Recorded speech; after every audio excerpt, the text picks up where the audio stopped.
जीव ने अनंत दुख भोगे है। मैं सुखी, मैं दुखी, मैं राजा, मैं रंग, मैं काला, मैं गोरा, मैं मोटा, मैं दुबला, मैं ठेंगना, मैं ऊंचा, ऐसे अनेक अनेक उसने अपने संबंधी कल्पनाएं की है। स्वयं को शरीर वाला ही मान लिया और वैसा ही अनुभव करता रहा और अपने निज कार्य से ये वंचित रहा। आज एक स्वर्णिम अवसर हमारे सामने आया है। इस अवसर के माध्यम से हमको ये बताया जा रहा है कि जीव ने धर्म के नाम पर भी पुण्य ही किया और इस पुण्य के माध्यम से इसने संसार को ही जोड़ा है।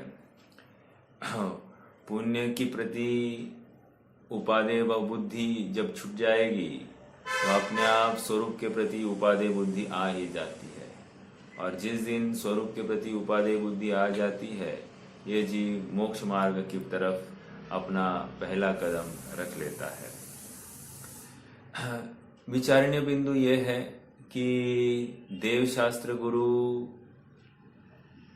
मान लो मुझे गुरु अवस्था की प्राप्ति करनी है अर्थात मुनि अवस्था की प्राप्ति करनी है तो उसका निर्णय कहाँ किया जाए? उसका निर्णय हमको वर्तमान भूमिका में निचली भूमिका में ही होता है। निचली भूमिका मतलब मिथ्यात्व भूमिका में ये सब गुरु अवस्था का निर्णय होता है। क्यों? क्योंकि मेरा सम्यक्त्व गुरु भूमिका समझे बिना प्रकट ही नहीं होगा। देव की भूमिका समझे बिना मेरा। बहन जी आपका माइक थोड़ा सा म्यूट कर दीजिए। बहन जी आपका माइक म्यूट कर दीजिए। तो देव गुरु का स्वरूप समझे बिना सम्यक तो इस जीव को प्रकट नहीं होता और मोक्ष महल की प्रथम सोपान ये सम्यक तो है और हम इसमें शिथिलता रखे ये हम सीधे सीधे हमारे सम्यक्त्व को चैलेंज कर रहा है। हमारे ऊपर बहुत बड़ा जिम्मा है या यूं कहिए कि एक बहुत बड़ा चैलेंज है हमारे सामने कि हम हमारी जितनी भी कषाय है उनको गौण करें, सरलता से हम जो निरूपण जिनवाणी के माध्यम से हमारे तरफ पहुंच रहा है उसको स्वीकार करने की चेष्टा करें, तभी जाकर हमारे सुखी होने का मार्ग खुलने की चाबी हमारे हाथ लग सकती है। पुरुषार्थ चाबी लग गई लेकिन ताला खोला नहीं तो भी काम नहीं हुआ। ताला खोला नहीं मतलब पुरुषार्थ किया नहीं आगे बढ़ने का तो भी काम नहीं होगा। बात ये चाबी हाथ लगने की है। समझ में आ रहा है? 7वें अध्याय का 4था सूत्र हमारा चल रहा है। सूत्र है वांग मनोगुप्ति इर्यादान निक्षेपन समित्या लोकित पान भोजनानि पंच। हमने वांग वचन गुप्ति और मनोगुप्ति की चर्चा हमने समय सापेक्ष की। वचन गुप्ति में हमने ये समझा कि ऐसे वचन भी नहीं होने जिसको लेकर कठोरता भाषित हो और कोई अपने प्राण घात कर लेवे। ठीक है, वचन गुप्ति। मनोगुप्ति, ऐसे भाव भी नहीं करने कि दूसरे का अच्छा या बुरा हो, बुरा हो, अच्छे की बात नहीं है, बुरा हो, ये भाव करना भी मनोगुप्ति में चला जाएगा। अर्थात उसको लेकर हिंसा व्रत में दोष। मेरा एक प्रश्न है मनोगुप्ति, मेरे बेटे को अच्छे मार्क्स मिल जाए, ये भाव कैसा है? मतलब इसको लेकर पुण्याश्रय होगा या पापाश्रय होगा? मतलब हिंसा व्रत में दोष लगेगा या ये भावना अच्छी है? मेरे बेटे को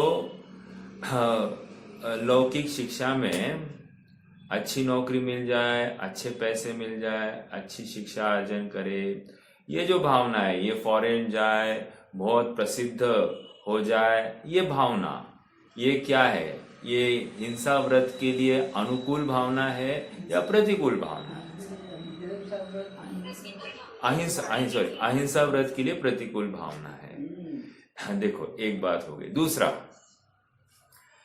मेरे बच्चे मेरी आज्ञा में रहे इसलिए धर्म सुने, ये भावना क्या है?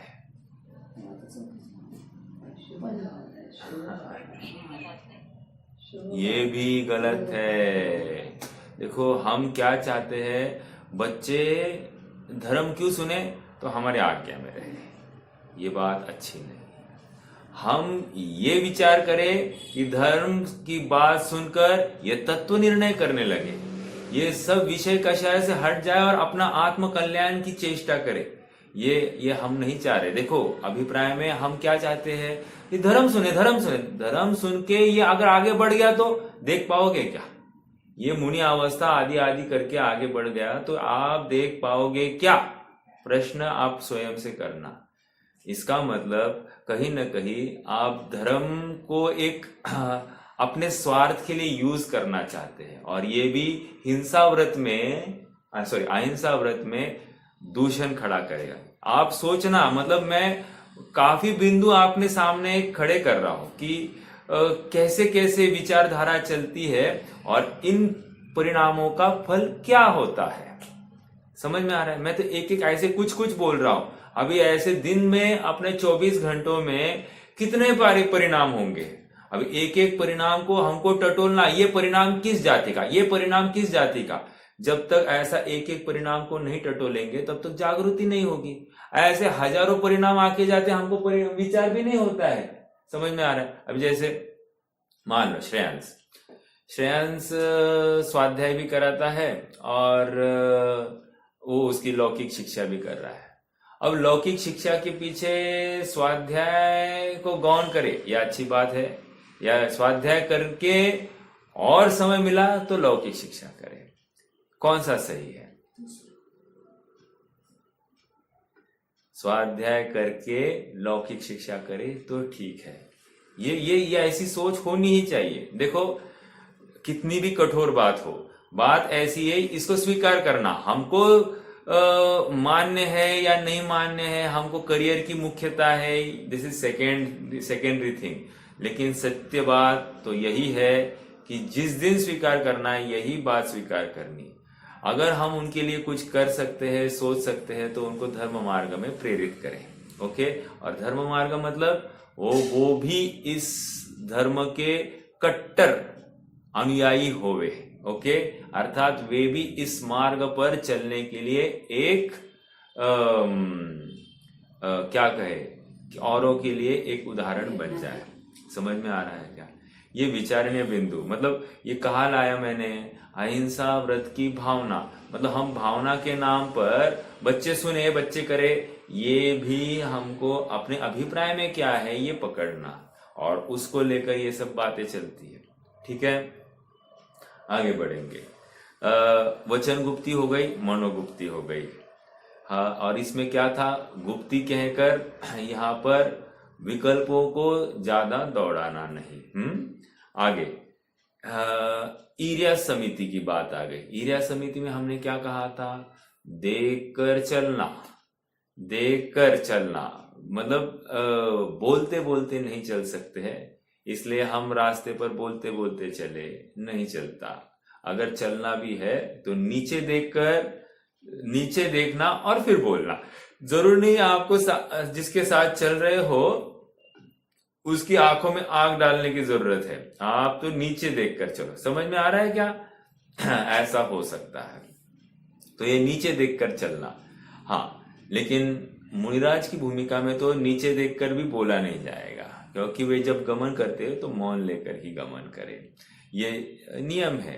तो इसमें ये भूमिका में, मतलब अपनी निचली भूमिका में ये कदाचित प्रसंग पड़े तो ये कर सकते हैं, कदाचित की बात होती है। ओके? क्योंकि क्या होता है, देखो जैसे हम बोलते बोलते चल भी रहे हैं, उपयोग में बातें होती है, उपयोग में नीचे देखना थोड़ा सा गौण रूप से होता है। ठीक है? तो इसलिए हम प्रयास तो यही करें कि नीचे देखकर और मौन रख कर ही चला जाए। ओके, एक जगह पर स्थिर होवे और उसके बाद में बात करें। समझ में आ रहा है? ऐसा हो सकता है। देखो ना, अभी जैसे फोन पर भी बात करते हैं, तो फोन पर बात करते तो हम क्या करते हैं? घूमते टहलते हैं, राइट? अब ये टहलना भी सचमुच ये भी तकलीफ का कारण है।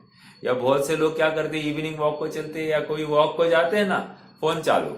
अब वॉकिंग हो रही है और चलने का चलना भी हो रहा है, एक्सरसाइज भी, एक पंथ दो काज। तो ये मल्टीटास्किंग का जमाना नहीं है, यहाँ पर हमको ऐसा समय नहीं लगाना। ठीक है, चलो। तो ये सब वांग गुप्ति मनोगुप्ति, हिंसा व्रत की भावना, हिंसा व्रत में दूषण खड़ा कर सकती है, अर्थात वो भावना नहीं है, ये हमको समझना। ओके, ईर्या समिति की बात हमने कर ली। अब देखो अगला, आदान निक्षेपण समिति। आदान निक्षेपण, आदान मतलब क्या? आदान मतलब उठाना और निक्षेपण मतलब छोड़ना। क्षेपण मतलब त्यागना, राइट? त्यागना मतलब रखना। ओके, हाँ, तो निक्षेप भी है ना। निक्षेप मतलब क्या है? 4 निक्षेप होते हैं, सबको याद हो गए। तो क्षेपण मतलब रखना। ठीक है, वहां पर भी नाम निक्षेप, स्थापना निक्षेप, द्रव्य निक्षेप, भाव निक्षेप, ऐसे अपन निक्षेप वो वहां पर कथन करने की शैली, तो नाम रखने की शैली। ओके, यहाँ पर भी आदान निक्षेपण मतलब रखना, अर्थात कोई भी चीज उठाते समय, रखते समय देख कर उठाना, देख कर रखना। ओके, अब क्या रख सकते साहब? देखो, अरे हम स्वयं उठ रहे बैठ रहे उस समय स्वयं देख नहीं सकते क्या? देख कर बैठना, देख कर उठना। समझ में आ रहा है? क्योंकि अक्सर ऐसा हो सकता है कि कोई जीव आसपास में होगा, अपने पैरों के नीचे आए तो मरण को प्राप्त हो सकता है। तो हमको जो चक्षु इंद्रिया जो मिली है उसका यथार्थ उपयोग भी करना, क्योंकि हम यदि उपयोग नहीं करेंगे तो प्रकृति हमसे ये चक्षु इंद्रिया खींच लेती है या वो हमसे उसको ये कर लेती है। देखो, बहुत बार चलते चलते ना हमको बहुत आदत होती है कि रास्ते से जो जा रहा है ना हंसते रहना, ऐसा। ये जो है ना, ये भी गलत है। चलते चलते हमेशा हमारी आंखें नीचे ही होनी चाहिए। मैं अगले इसमें सत्यव्रत में इसकी और चर्चा करूंगा कि कैसे गलत फहमियां बढ़ सकती है और इससे कितने उपसर्ग जीव पर आ सकते हैं। लेकिन अभी ईर्या समिति की बात होगी तो किसी को पहचान के नाम पर भी हम नहीं उसको बढ़ावा दे। जितना बच सकते हैं बचने की कोशिश करना, अर्थात मालूम है फिर जय जिनेंद्र भी जो होता है तो रुकना, जय जिनेंद्र करना, फिर आगे बढ़ना। समझ में आ रहा है क्या? गमन करते करते ये नहीं कर सकते। ओके, हमारी नजर नीचे से हटती है, दूसरे के साथ में बात होगी तो ये इसको लेकर हमको आश्रव तो होगा और पाप आश्रव होगा। और अपन यहाँ पर हिंसा व्रत की भावनाएं कह रहे तो वो भावना नहीं होगी। हाँ भैया बोलिए, प्रश्न है क्या?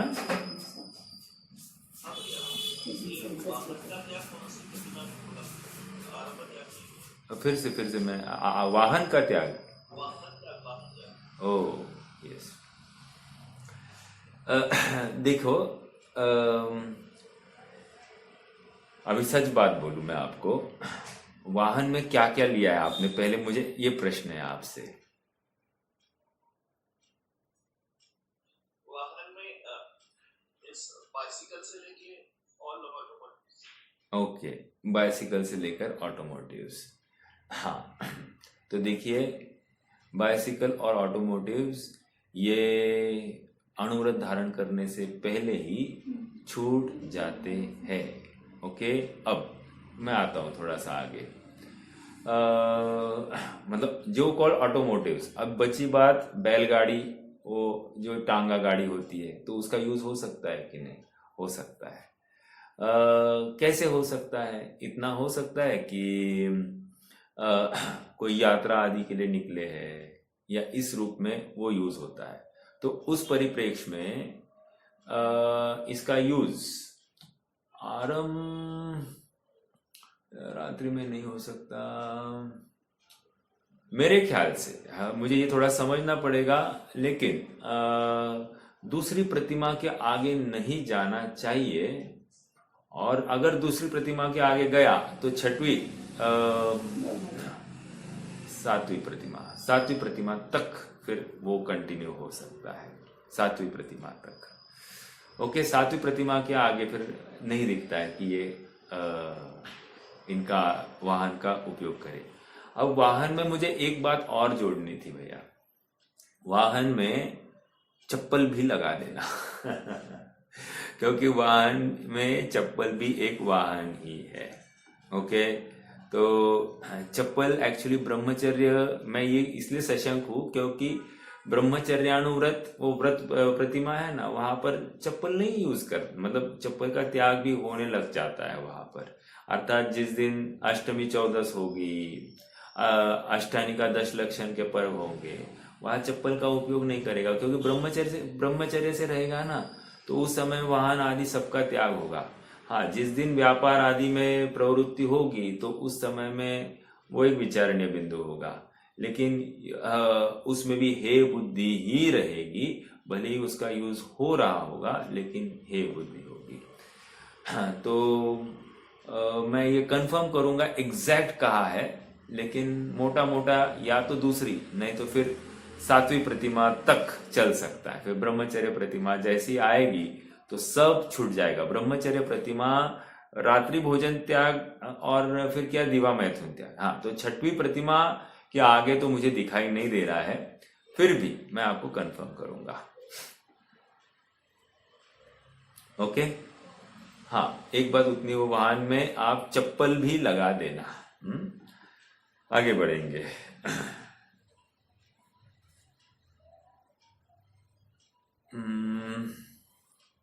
आदान निक्षेपण समिति की चर्चा करें, अर्थात उठाना रखना जो कुछ होगा ये सब देख देख कर होगा।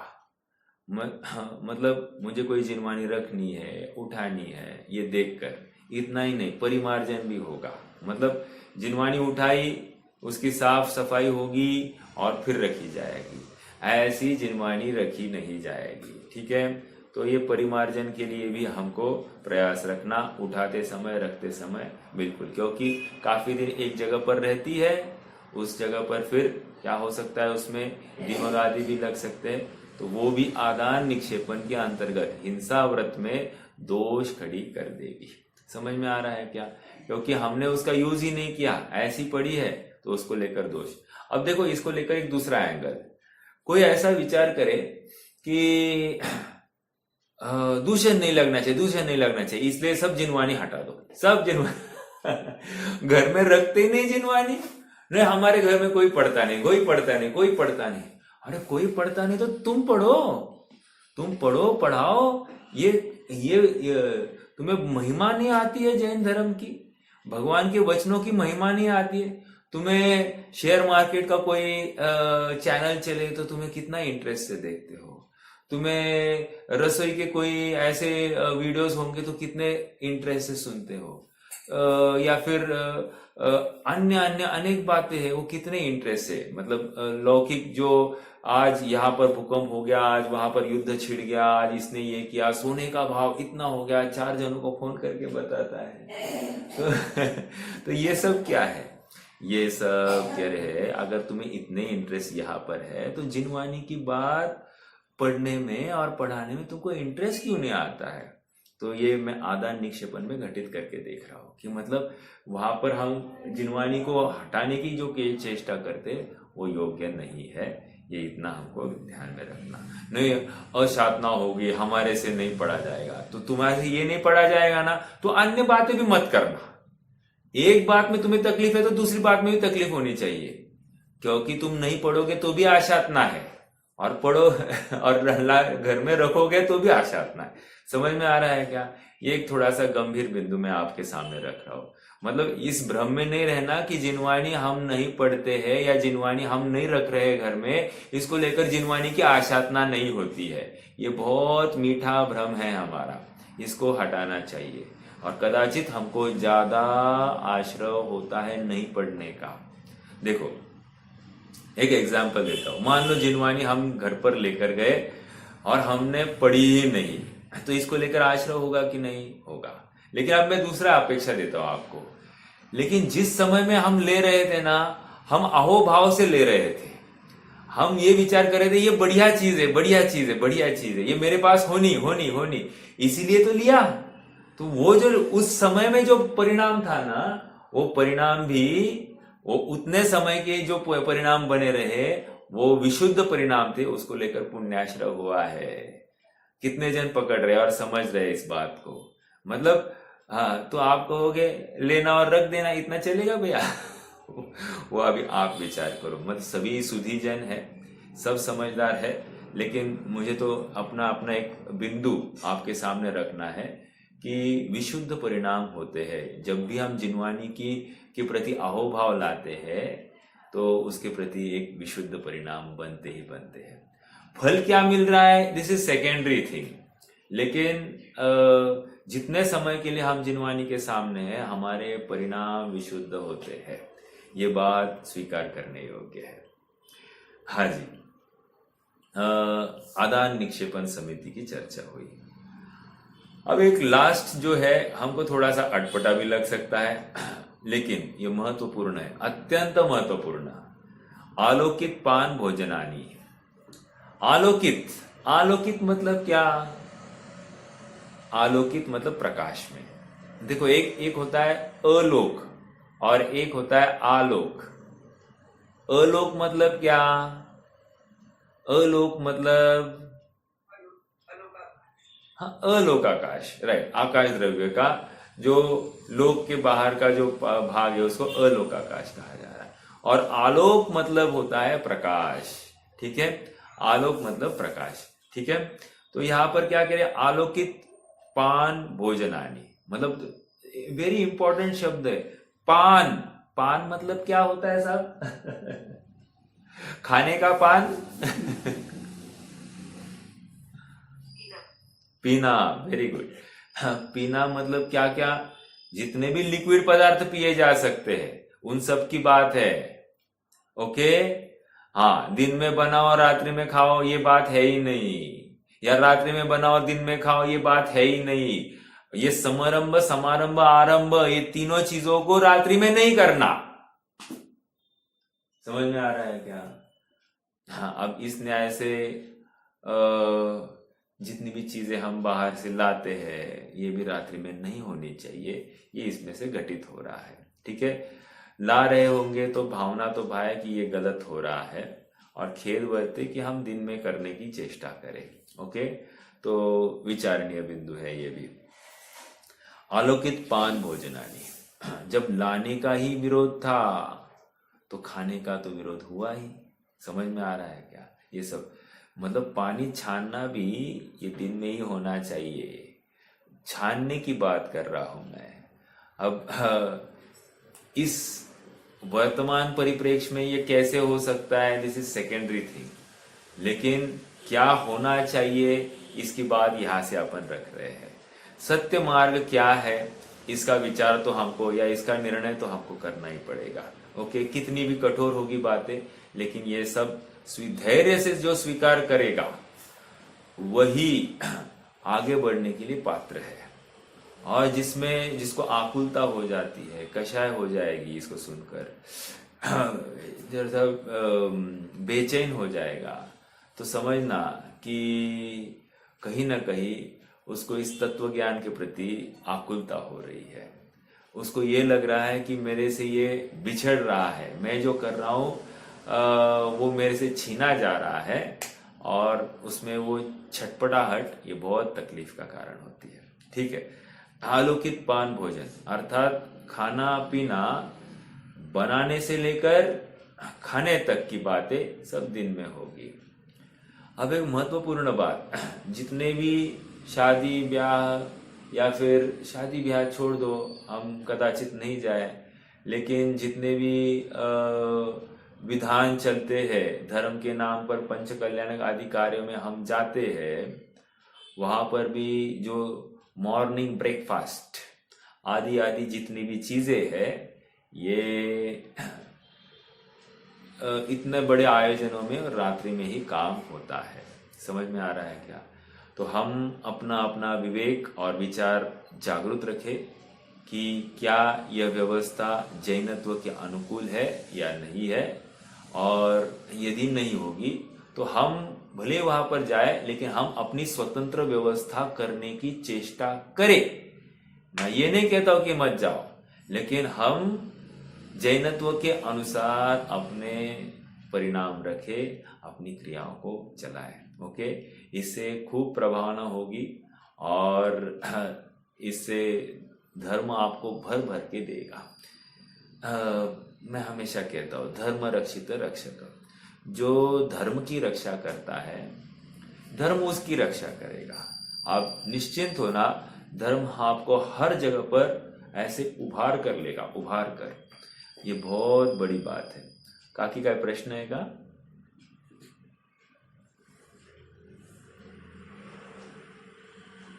नहीं, हाँ जी। तो आलोकित पान भोजन, एक बिंदु और आपके एक बिंदु के प्रति आपका ध्यान आकर्षित करना चाहता हूँ।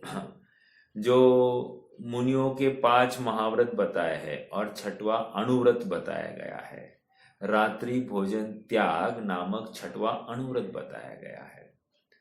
तो उसकी क्या बात है मैं बाद में कर सकता हूँ, अगर किसी को जिज्ञासा है तो अभी भी चर्चा कर सकते हैं। लेकिन रात्रि भोजन त्याग नामक एक 6वां अणुव्रत मुनियों के लिए बताया है। किन्हीं किन्हीं आचार्य ने उसकी चर्चा की है, लेकिन किन्हीं आचार्य ने नहीं की है। तो यदि नहीं की है चर्चा, तो वो रात्रि भोजन त्याग नामक अणुव्रत इस आलोकित पान भोजन नामक भावना में गर्भित किया गया है। ओके, एक बात ये हो गई। रात्रि भोजन त्याग का अर्थ चलो बाद में ही करेंगे, पहले आलोकित पान की चर्चा करेंगे। आलोकित पान में क्या तकलीफ है साहब? देखो, जैसे हम रात्रि में भोजन बनाएंगे, रात्रि के समय में अपने आप में जीव उत्पत्ति विशेष होती है, और ऐसे समय में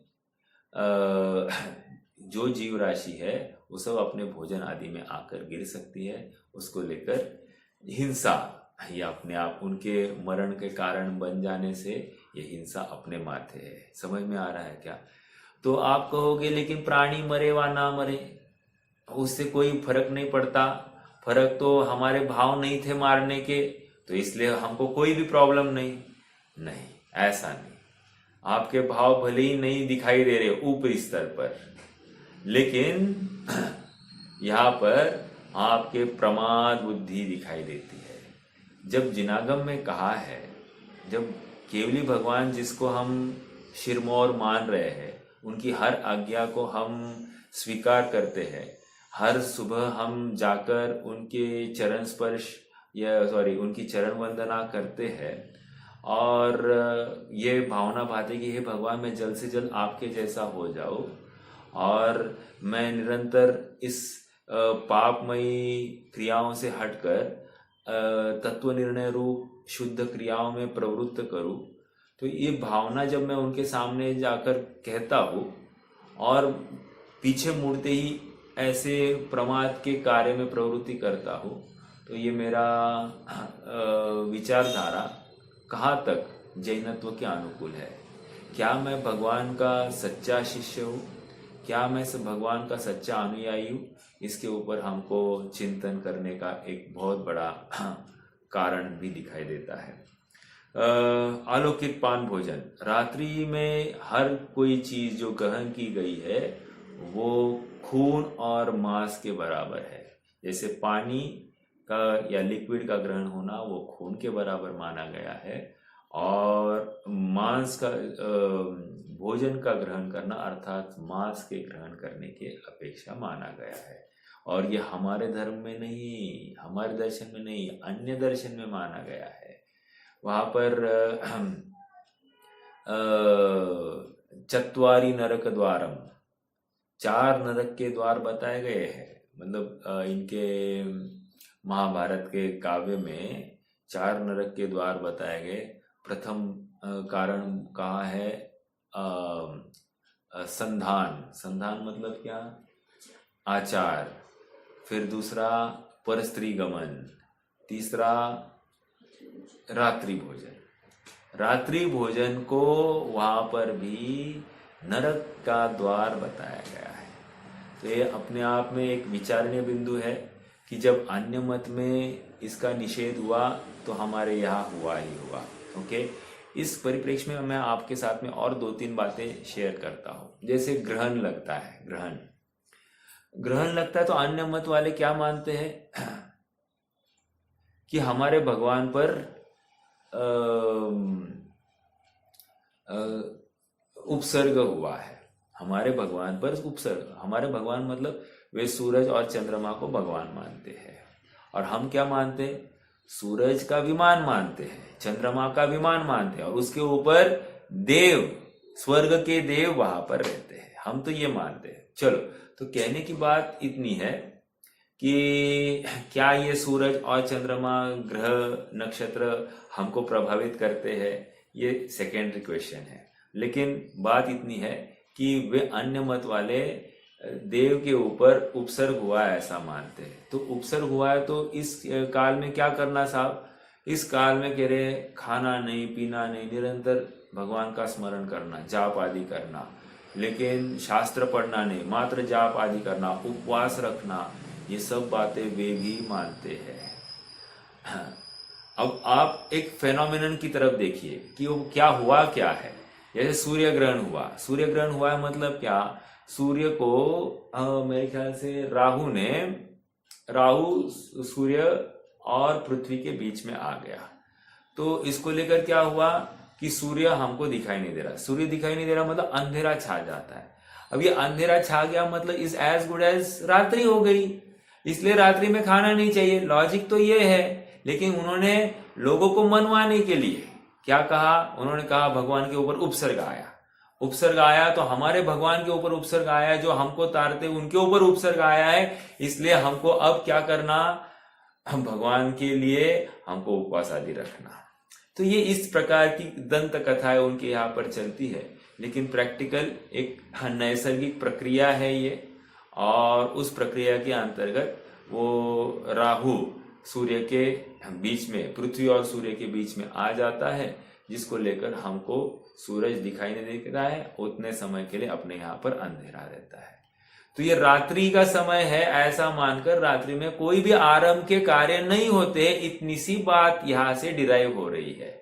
अगेन प्रूव्ड दैट अन्य मत भी रात्रि भोजन का त्याग का पक्ष में है। आप समझ रहे हैं? अब कौन कितना कर रहा है ये अलग बात है, लेकिन उनके ग्रंथों में भी इस बात को स्वीकार किया गया है। और जब उनके यहाँ पर स्वीकार है तो जैनी तो उनसे बड़े हुए ही है ना, तो अपने यहाँ पर तो जो उनके यहाँ पर यस है तो हमारे यहाँ पर यस हुआ ही।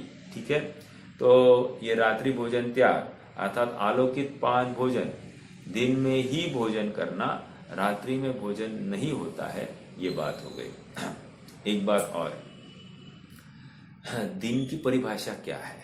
ये भी एक विचारणीय बिंदु। दिन की परिभाषा क्या है? ये भी एक विचारणीय बिंदु। वैसे सूर्योदय के पश्चात अंतर्मुहूर्त जाने के बाद किसी भी जल आदि का सेवन होता है एक, और सूर्यास्त के अंतर्मुहूर्त पहले हमारा खान पान होकर, बर्तन आदि सब साफ होकर वो ठिकाने पर पहुंच गए हैं, उसको कह रहे हैं।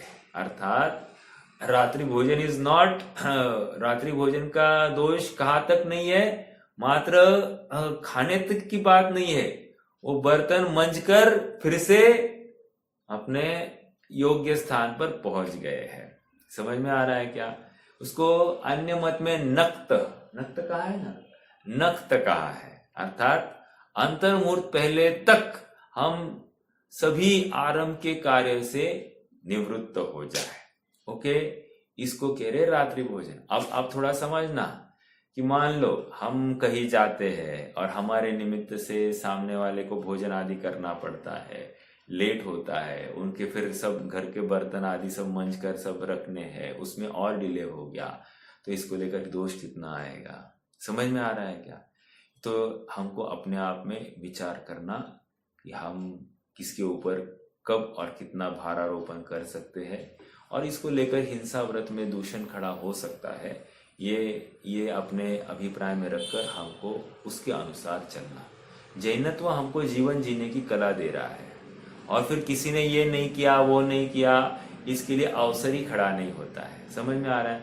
नहीं तो क्या होता है कि हम तो दिन था तभी गए थे तो भी पूछा नहीं उन्होंने, ये सब बातें थोड़ा सा अपने आप में ओवर डिमांडिंग हो जाते हैं, और हम अपनी धर्म की गरिमा को ठेस ना पहुंचाए, इसमें सबका हित है। समझ में आ रहा है? तो ये आलोकित पान भोजन की चर्चा भी हमने हो गई। ये 5 प्रकार की भावनाएं थी। एक तो वचन गुप्ती मतलब भले प्रकार के वचन बोलना। मनोगुप्ती अर्थात अच्छी भावना भाना, किसी का बुरा नहीं कहना, बुरा नहीं भाना, ये मनोगुप्ती।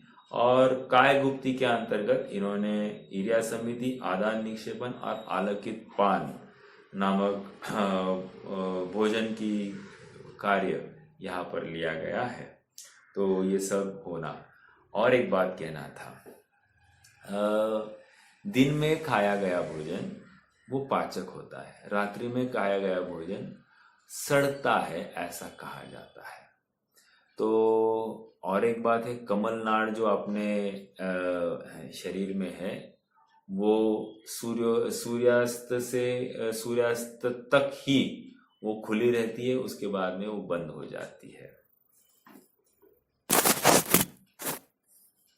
सत्य व्रत की भावना याद रखना, सत्य अनुव्रत और सत्य महाव्रत दोनों की चर्चा यहाँ पर अपेक्षित है या विचारणीय है। बहुत ही इंटरेस्टिंग यह सूत्र है और अपने आप में बहुत शिक्षा प्रदायक है। हमारे जीवन कैसा होना चाहिए, हम कैसे वचन कहेंगे, या सत्य के अंतर्गत किन किन बातों का विनिमय अर्थात स्वीकृति यहाँ पर आई है, या किन का त्याग होता है, किन का स्वीकार होता है, ये सब बातों को हमको यहाँ पर समझाया जाएगा। क्रोध लोभ भीरुत्व हास्य प्रत्याख्यानान्यनुविचि भाषणम च पंच। 5 का सेट है। 5 भावनाएं भाई जा रही है। भावनाएं इसलिए भाई जाती है क्योंकि इसको लेकर हम हमारे व्रत पलते रहे, उसमें कोई दूषण ना आए और हम धर्म मार्ग में बने रहे। समझ में आया? ये एक बांध की तरह है, एक फेंस की तरह है। अगर दूषण आया तो इन फेंस को लगेगा, हमारा घर तो सुरक्षित रहेगा, इसके लिए ये सारा उद्यम चलता है। समझ में आ रहा है क्या? तो ये भावना अपने आप में बहुत उपकारी है और इसका विचार हमको करना है। क्रोध 1, लोभ 2, भीरुत्व 3, हास्य 4, प्रत्याख्यानानि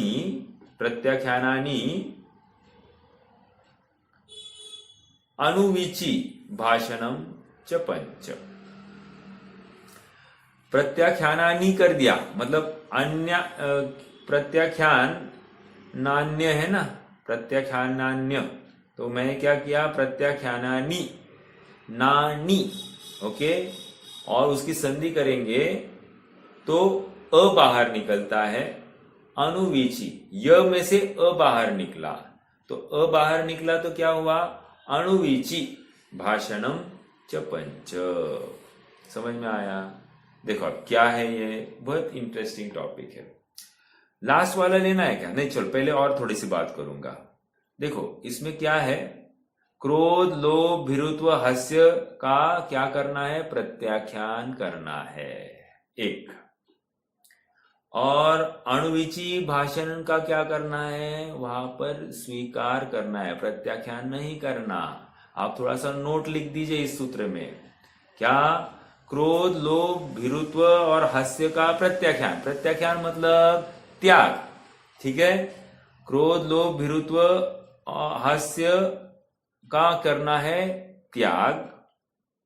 किसकी बात चल रही है, सत्यव्रत की भावनाएं चल रही है, ओके, सत्यव्रत की भावनाएं।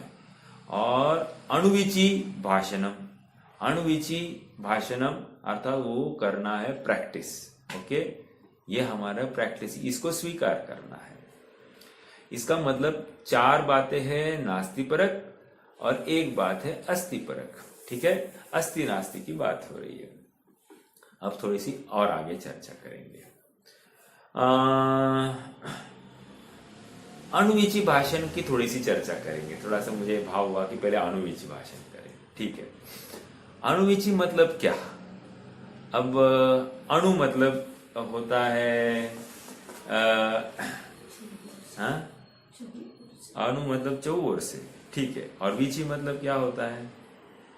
देखो, अणु होता है अनुसरण करता हुआ, अणु मतलब अनुसरण करता हुआ, और विची होता है लहर, तरंग, जो वेव्स होती है ना उसको तरंग कहते हैं। ठीक है, विची मतलब उसका मीनिंग है तरंग।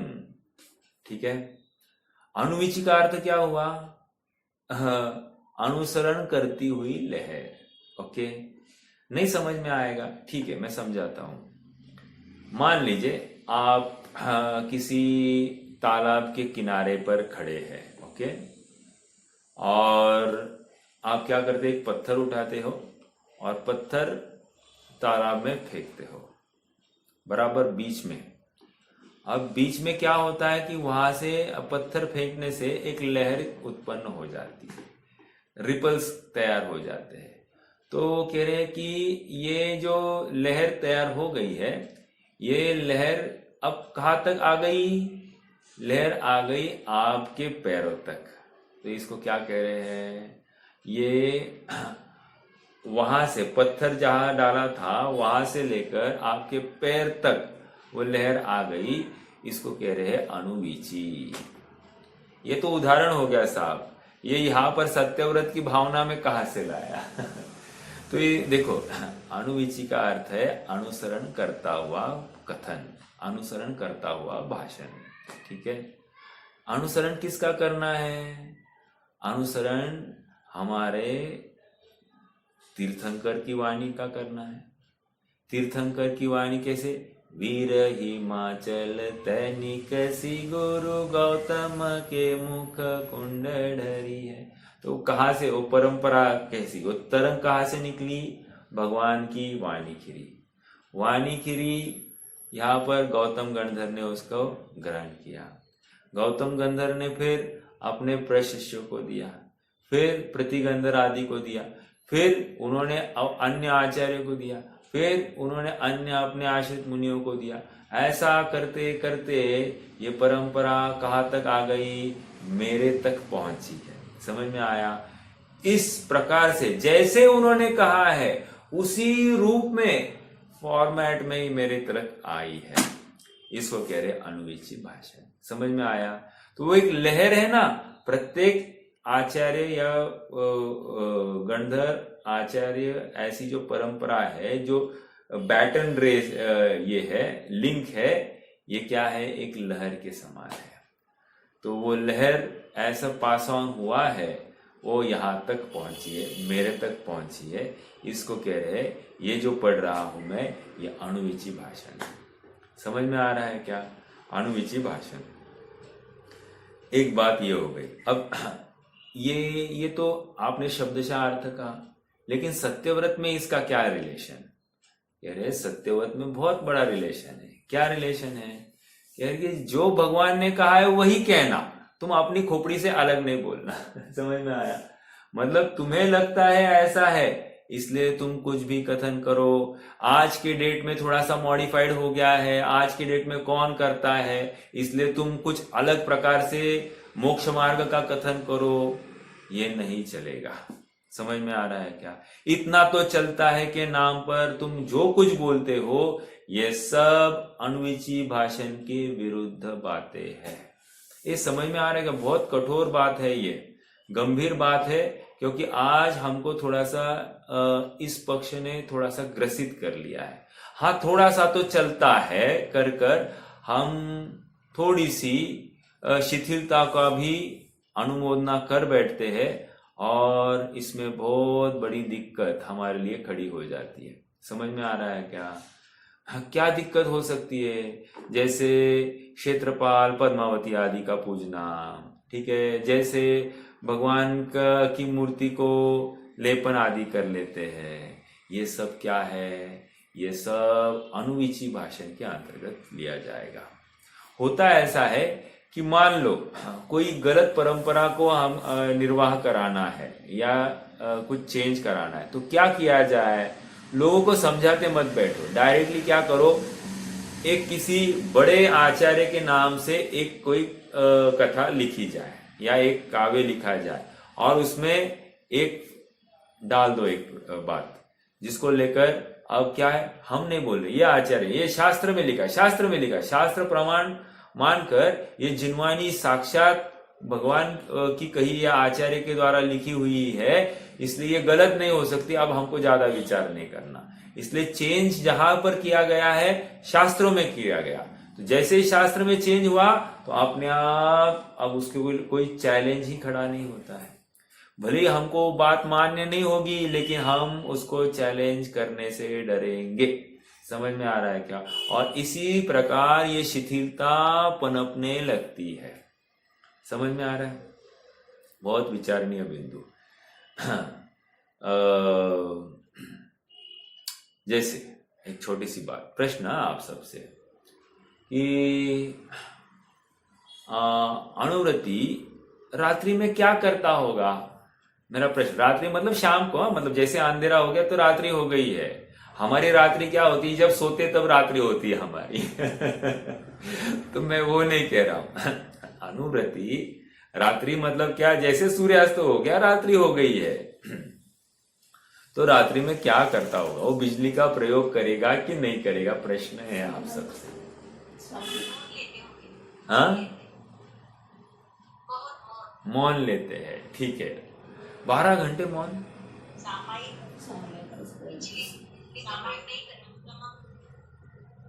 सामयिक करेंगे, ठीक है। 2 और बोलिए, सामयिक कितने देर के लिए होगी? हाँ, बिजली का प्रयोग, राइट, बहुत अच्छा, बिजली का प्रयोग नहीं करेंगे। ओके, सब इसको मानते हैं क्या? अनुव्रति अगर हो गया कोई जीव तो उस भूमिका में ये नहीं करेगा। देखो, ऐसी ही बात है, थोड़ा सा विचार कीजिए कि अरे इनफैक्ट मैं तो यहां तक कहता हूं कि बिजली के उपकरण का भी प्रयोग नहीं करेगा।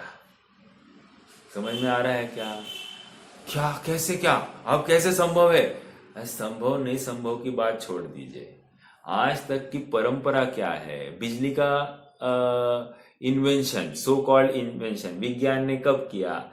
ये 50-60 साल 100 साल पहले की बात है। समझ में आ रहा है?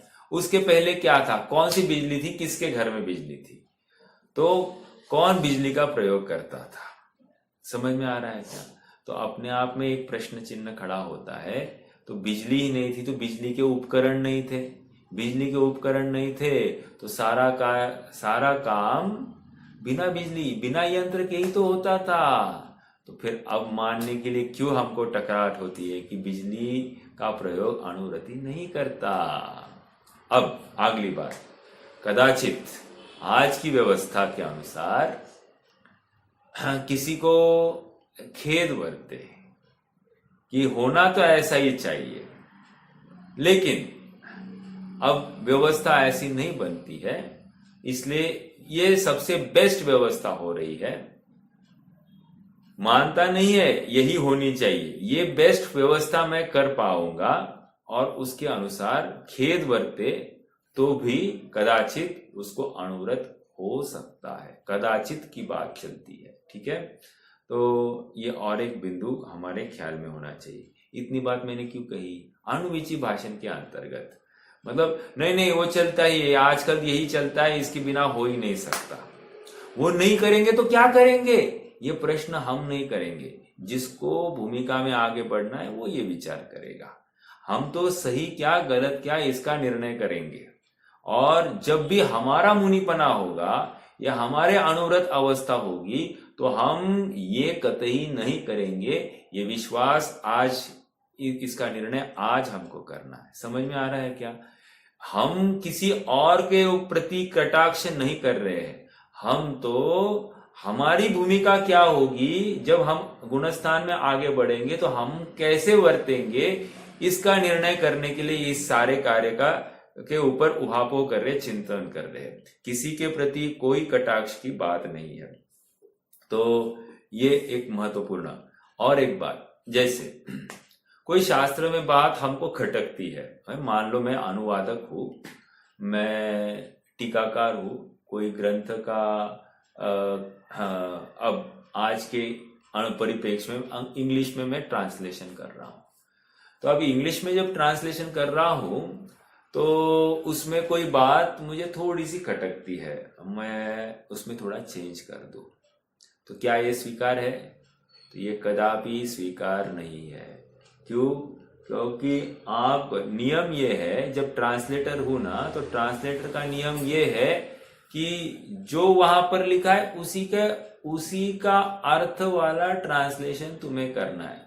तुम्हें अपना दिमाग नहीं लड़ाना है। समझ में आ रहा है? हाँ, तुम्हें बहुत कुछ लग रहा है ना, जच नहीं रही ना बात, तो नीचे फुटनोट में एक ब्रैकेट में तुम लिखो कि भाई यहां ऊपर ऐसा लगा है लेकिन मुझे ऐसा लगता है। ये मेरा पर्सनल व्यू है और इसका कोई आधार मुझे नहीं है, लेकिन लॉजिकल सोचने पर ऐसा लगता है। ऐसा आप लिखो, ये लिखना चाहिए। समझ में आ रहा है क्या? ये इतनी सी बात। देखो, जैसे अभी आपको एक उदाहरण दूं, अणुविची भाषण के संदर्भ में पुरुषार्थ सिद्धि उपाय ग्रंथ है, उसके ऑलमोस्ट थोड़ा समापन में वहां पर टीका में एक जगह पर लिखा गया है कि अणुव्रती रात्रि में मुखवास आदि, इलायची आदि ले सकता है, ऐसा लिखा है। अब ये कितनी बड़ी बात है? ये डायरेक्टली कहाँ टकरा रही है? आलोकित पान भोजनानी को टकरा रही है ना? वहां पर अहिंसा व्रत की भावना को टकरा रही है कि नहीं टकरा रही है? टकरा रही है, बिल्कुल टकराती है। ओके, एक बात और वहां पर लिखी गई है, अर्थात ये शास्त्र के विरुद्ध कथन दिखाई दे रहा है कि नहीं? टीका दिखाई दे रही है। अब किसने डाली ये मत पूछो, किसने लिखा ये मत पूछो, लेकिन ये शास्त्र की बात नहीं हो सकती। वितरागता का पोषण यहाँ पर नहीं है, इसलिए हमको ये बात स्वीकार नहीं है। देखो, इतना बड़ा धैर्य हमको होना चाहिए, तभी जाकर हम इस मार्ग में आगे बढ़ सकते हैं। समझ में आ रहा है क्या? मतलब गंभीर बातें हैं, हमको हर बात धैर्य से सुनना और समझने की चेष्टा करना। क्योंकि मैं समझता हूं कि आज के परिप्रेक्ष्य में पॉसिबिलिटी 0 है, फिर होवे नहीं होवे ये आगे की बात है, लेकिन पॉसिबिलिटी 0 है। फिर धर्म कैसे चलेगा? अरे तुम स्वयं धर्म के मार्ग पर नहीं चलते हो और तुम्हें धर्म की पड़ी है, ये थोड़ा सा गलत, कॉन्ट्राडिक्टरी लगती है कि नहीं बात? नहीं, हमसे तो ज्यादा प्रभावना होती। अरे तुम स्वयं प्रभावना करो, तुम औरों से अपेक्षा मत करो। तुम उनसे क्यों उम्मीद लगाए बैठे हो? तुम स्वयं क्यों नहीं करते हो? समझ में आ रहा है क्या? बात इतनी ही निकल कर आ रही है कि हमको धर्म अच्छा लगा है तो हम धर्म के अनुसार चले। कोई और चलता है नहीं चलता है की बात नहीं। Charity begins at home. हम स्वयं प्रेरित हो और अपने आत्म कल्याण में लग जाए। धर्म के विरुद्ध कोई भी कार्य नहीं करे, कोई भी काम नहीं करे, ये समझना चाहिए। समझ में आ रहा है क्या? अब आप कितनी बातें उठा लो, जैसे मुनि स्वरूप के बारे में उठा कर लो कि इतना तो चलता है, इतना तो चलता है, नहीं चलेगा, नहीं चलेगा। वहां पर स्पष्ट लिखा जाता है कि मुनि के जैसा स्वरूप है उससे विरोध में करना ये ऐसा है जैसे कि मान लो राजा है, राजा के आज मान लो राजा के बदले कोई दूसरे को हमने राजा बनाया, चलेगा क्या बात? हमने दूसरे को राजा बनाया, उसका हमशक्ल उसको हमने राजा बनाया, तो बात चलेगी या नहीं चलेगी। और दूसरा एक, राजा के बदले राजा का पुतला रखा, उसी राजा का पुतला। अब मेरा प्रश्न है, कौन सी बात चलेगी और कौन सी नहीं चलेगी।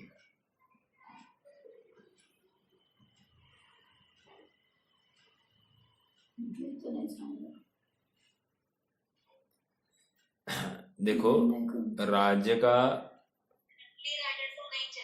नकली राजा जो, हाँ नहीं चलेगा, राइट। अच्छा, पुतला रखे और पुतला रखा तो चलेगा, हाँ, यस यस, ठीक है। कोई उदाहरण प्रथमानियों का आपके ज्ञान में ऐसा चल रहा है क्या? सितारा कौन?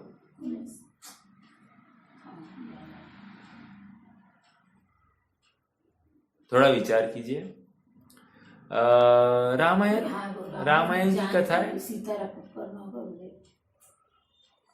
दशरथ दशरथ सीता के पिता थे।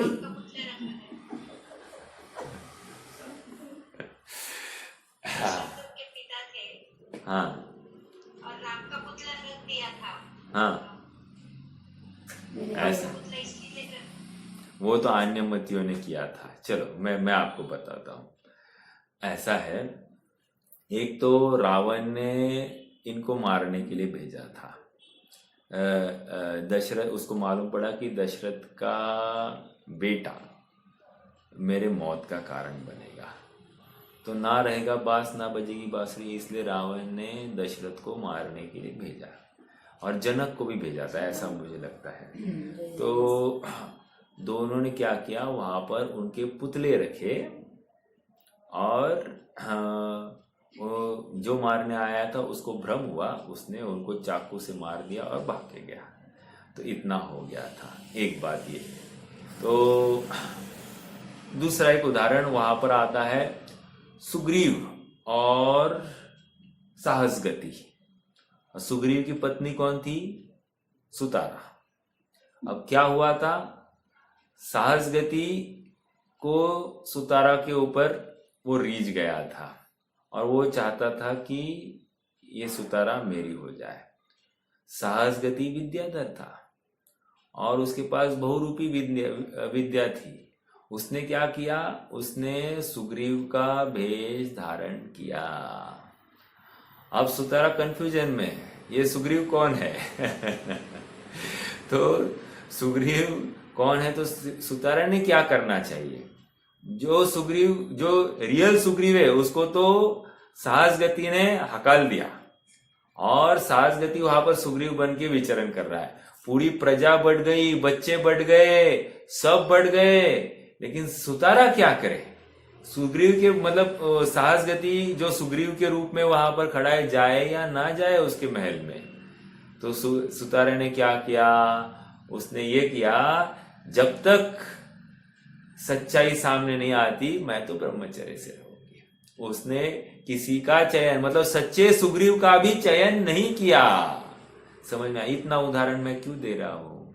उदाहरण इसलिए दे रहा हूं कि जब तक सत्य मार्ग की स्वीकृति नहीं होती है तब तक खोटे को खरा मानकर तो चलना ही नहीं है, और खरे की भी तब तक परीक्षा करते रहना है।